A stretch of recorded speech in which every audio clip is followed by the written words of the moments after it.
Hello student, welcome to my another video.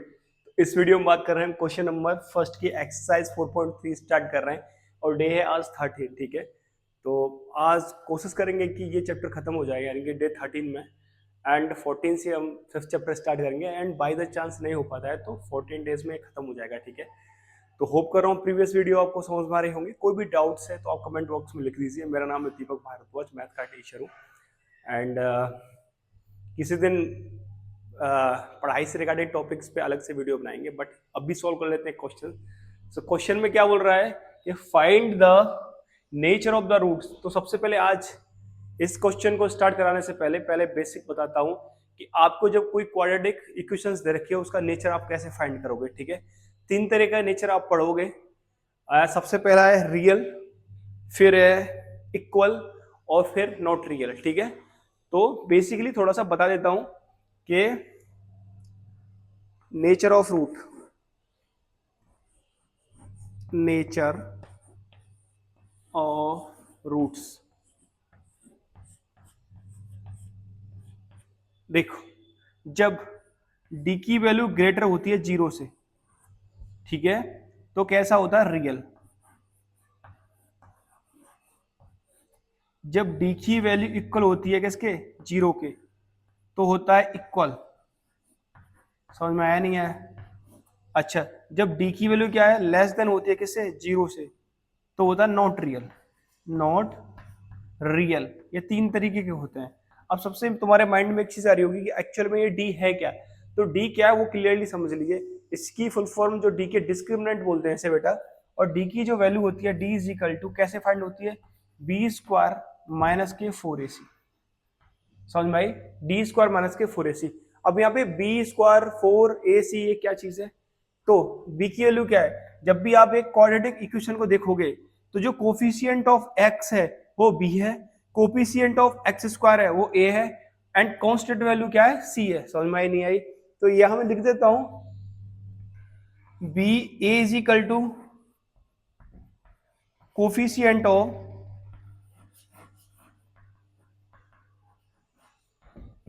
Of X square. ठीक है, basic करा रहा हूं, इसे समझना जरूरी है। थोड़ा सा वीडियो लेंथ होगी लेकिन अच्छी तरीके से पूरा क्वेश्चन समझ में आ जाएगा।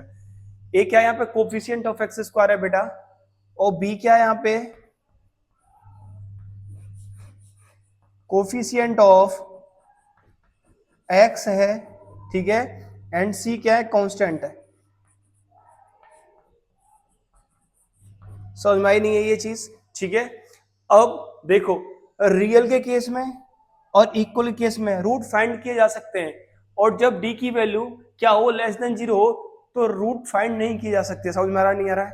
अब रूट फाइंड कर, जैसे अभी ये रियल आ गया या फिर इक्वल आ गया, तो रूट आप कैसे फाइंड करोगे वो समझ लो। ठीक है, तो यहां पे roots, if it is real, it is real,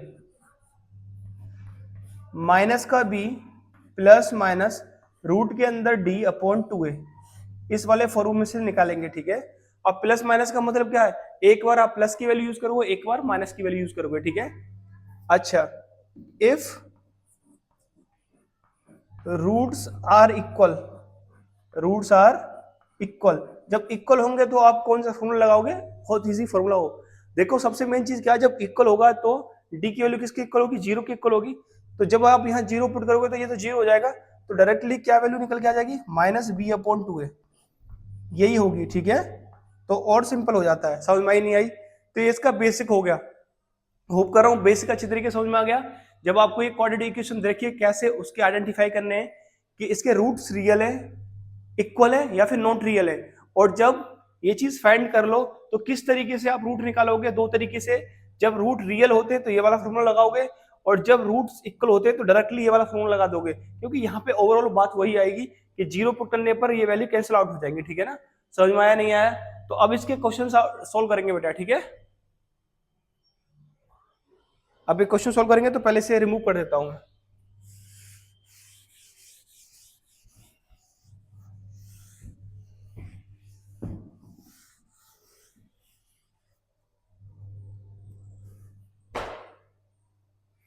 देखो ज्यादा क्वेश्चन नहीं करा रहे हम, डेली डेली 3 वीडियो बनाता हूं मैं, और जिसमें पार्ट होते हैं तो हो सकता है थोड़ा सा लेंथी हो जाती है।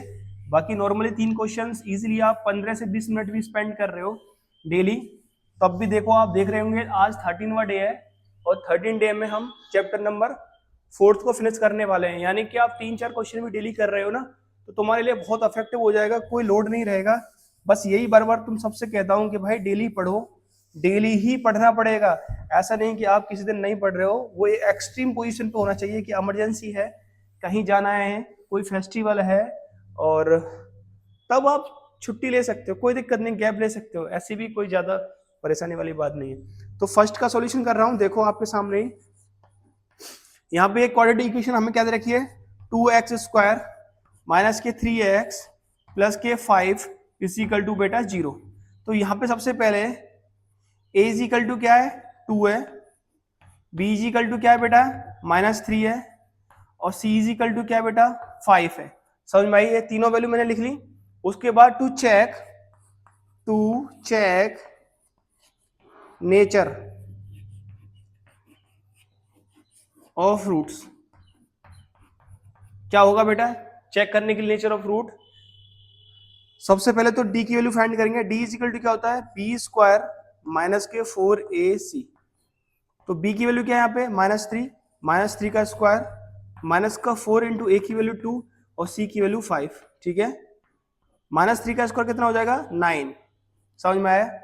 माइनस के 4 2 8 5 40, क्या आया निकल के यहाँ पे, -31, समझ में आया नहीं है। अब d की वैल्यू -31 आ रही है, तो इसका मतलब क्या है कि d जो d की वैल्यू है वो क्या है, लेस देन 0 है। तो इसका मतलब roots are not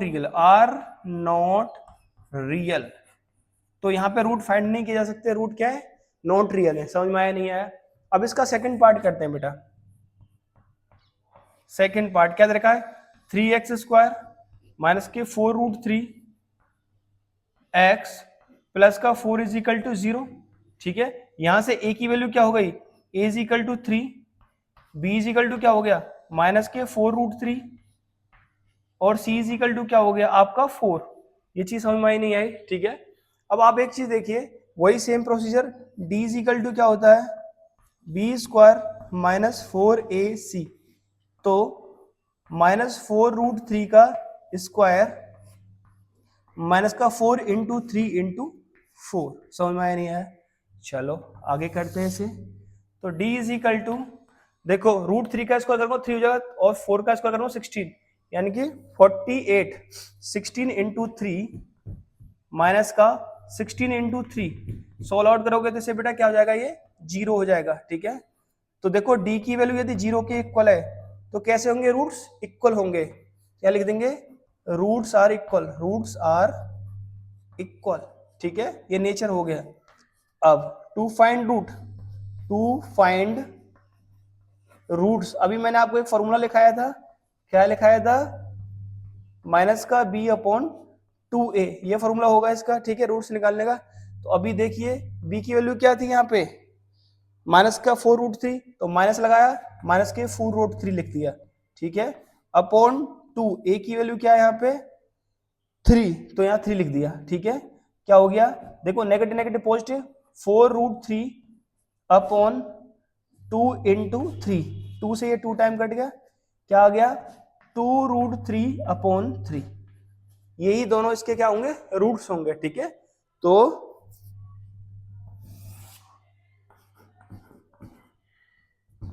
roots are 2√3 upon 3 और 2√3 अपॉन 3, समझ में आया। दोनों इक्वल रूट होंगे बेटा इसके, ठीक है। अब लास्ट पार्ट रहेगा, ऐसे भी कर लेते हैं, देखो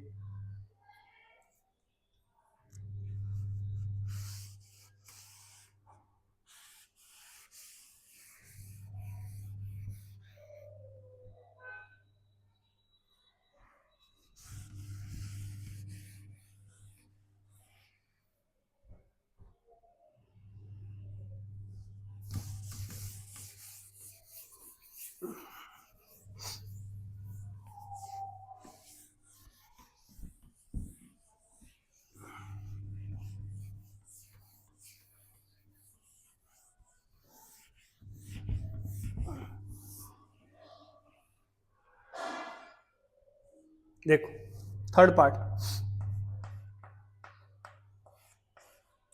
2x² माइनस के 6x प्लस का 3 इज इक्वल टू 0, ठीक है।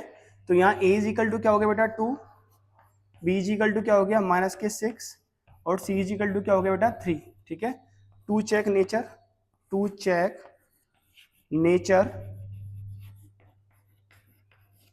क्या हो जाएगा, d is equal to b² minus के 4ac, ठीक है। तो b की वैल्यू क्या है -6 का स्क्वायर माइनस का 4 इंटू a की वैल्यू क्या है 2 और c की वैल्यू क्या है बेटा 3। 6 का स्क्वायर कितना होता है 36, नेगेटिव नेगेटिव पॉजिटिव हो जाएगा, माइनस का 4 2 8 3 जा 24, ठीक है।